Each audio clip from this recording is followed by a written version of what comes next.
صلی اللہ علیہ وسلم من صام رمضان ایمانا واحتسابا غفر له ما تقدم من ذنبه ومن قام لیلۃ القدر ایمانا واحتسابا غفر له ما تقدم من ذنبه۔ اللہ سے زیادہ محسن کوئی نہیں ہو سکتا، آقا انعامدار صلی اللہ علیہ وسلم سے زیادہ خیر خواہ کوئی نہیں ہو سکتے۔ انہوں نے امت کو چھوٹی چھوٹی نیکیوں پر وہ کچھ عطا کر کے دیا، اللہ سے لے کر دیا جو انسان اس کا تصور بھی نہیں کر سکتا۔ حقیقت یہ ہے کہ اللہ پاک نے کوئی کسر نہیں چھوڑی انسانوں کو کوتاہیوں کو معاف کرنے کے لیے جو صورتیں بنائیں۔ اب دیکھیے، تھوڑا سا وقت ہوتا ہے جو انسان زندگی میں ویسے بھی بعض دفعہ کھانا پینا بند کر لیتا ہے تھوڑی دیر کے لیے، تو یہ تھوڑے سے وقت کے لیے کھانا پینا بند کر دیا تو اس پر خدا تعالیٰ نے سارے گناہوں کی بخشش کا وعدہ فرمایا ہے۔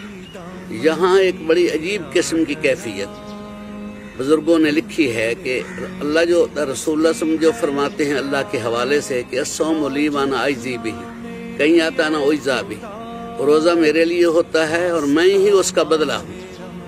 تو آخر باقی باتیں بھی تو اللہ کے لیے ہیں۔ حج ہم کون سا خدا نہ خواستہ کسی غیر کے لیے کرتے ہیں یا زکوٰۃ غیر کے لیے دیتے ہیں؟ اصل بات وجہ آقا انعامدار کے کروڑوں صلاۃ والسلام نازل ہوں کہ یہ ایک عجیب و غریب میلہ ہے جس میں انسان کے بخشش کا ایک اتنا بڑا عجیب سامان کیا گیا کہ تھوڑی دیر کے لیے انسان کو اللہ نے پابند کیا ان معاملات کے اپنانے کا جو اصل اللہ کی صفتیں ہیں۔ نہ کھانا یہ اللہ کی صفات ہے، نہ پینا یہ اللہ کی صفات ہے، اور بیوی کی ضرورت نہ ہونا یہ اللہ کی صفت ہے۔ اللہ نے بندوں کو یہ فرمایا کہ تھوڑی دیر کے لیے تم وہ کام کر لو جو اصل میرے ہیں۔ تو میں جب تم نے میری صفت اپنا لی کہ مجھے تو کھانے کی ضرورت ہی نہیں، تمہیں ضرورت ہے لیکن نہیں کھا رہے ہو، مجھے تو پینے کی ضرورت نہیں، تمہیں ضرورت ہے لیکن نہیں پی رہے ہو، مجھے تو بیوی بچوں کی ضرورت ہی نہیں نسبی طور پر، اور تمہیں ضرورت ہے اور تم بیوی کے پاس نہیں جا رہے ہو، تو تم نے میری صفتوں کو اپنایا۔ تو آج میری ان باتوں کو جب مان رہے ہو تو میں کہہ رہا ہوں، تم مان رہے ہو، ایک وقت آئے گا تو پھر تم کہتے جاؤ گے اور میں ساری تمہاری مانتا جاؤں گا۔ اسی لیے خدا تعالیٰ نے اس چھوٹی سی عبادت پر اتنا کچھ دیا ہے جو انسان تصور بھی نہیں کر سکتا۔ لہذا میں ساری امت مسلمہ کے بھائیوں کو، عزیزوں کو بحیثیت خود محتاج ہونے کے، کیونکہ حدیث میں آتا ہے کہ بھلائی کی دعوت دینے والا ایسے ہی ہے جیسے بھلائی کرنے والا ہوتا ہے۔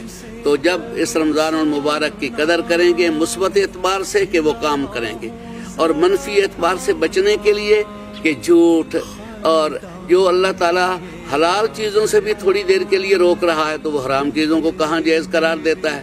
لہذا پوری امت مسلمہ سے درخواست ہے کہ اس آنے والے اپنے وقت کو اپنے گھروں میں پورے تدابیر کے ساتھ، پوری احتیاط کے ساتھ، جیسے آقا انعامدار نے فرمایا اسی انداز میں ان کو اپنائیں۔ اللہ تعالیٰ پوری امت کے لیے اس رمضان مبارک کی برکت سے ان وباؤں اور بلاؤں کو بھی ٹالے گا، اور سارے کے سارے خدا تعالیٰ کی رضائیں اور گناہوں کی بخشش اور سارے جو مقاصد حسنہ ہیں اللہ وہ بھی پورا فرمائے گا۔ بے روزگار کو روزگار دینا، اور غیر جس کا رشتہ نہیں ہو رہا اس کے لیے رشتوں کے اچھے انتظام کرنا، اور عزت کی کمی ہے تو اللہ عزتیں عطا فرمائیں گے۔ بہت ہی مجھے سعادت مل رہی ہے کہ میں نبی پاک صلی اللہ علیہ وسلم کی امت تک یہ اپنے معروضات پیش کر رہا ہوں۔ والسلام علیکم ورحمۃ اللہ تعالی وبرکاتہ۔